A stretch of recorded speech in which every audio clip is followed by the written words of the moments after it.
আসসালামু আলাইকুম এভরিওয়ান, সবাই কেমন আছেন? আশা করি সবাই ভালো আছেন। তো আজকে আমি চলে এসেছি আমাদের অনিকনগর পার্ক, আমাদের টাঙ্গাইল জেলা ঘাটাইল উপজেলা সাগর দিঘি অনিকনগর পার্ক, তালতলা ঘাটাইল টাঙ্গাইল।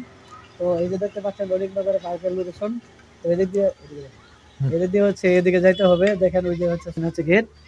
তো এদিকে সবাই যাবেন, আর অবশ্যই রাস্তায় আসতে বলবেন না। তো যাই হোক, এই যে দেখেন ওই যে ওখানে হচ্ছে গেট। তো এটা হচ্ছে তালতলা অনিকনগর পার্কের রাস্তা। এটা হচ্ছে মেন রোড, ঠিক আছে? এটা হচ্ছে মেন রোড, ঠিক আছে? এটা মেন রোড। তো আসার সময় হচ্ছে অবশ্যই রাস্তাটা মনে রাখবেন। সাগরদিঘি থেকে মাত্র হচ্ছে 4 কিলোমিটার অনিকনগর পার্কের লোকেশন, ঠিক আছে? দেখুন, তো প্রতিদিন এখানে হচ্ছে অনেক মানুষজন আসে। ভিতরের জায়গাটা আসলে অনেকটাই সুন্দর। তো এখানে আসলে দেখাতে চাচ্ছি না আপনাদেরকে, কারণ হচ্ছে ওখানে যাওয়ার মতো পরিস্থিতি নেই, ঠিক আছে?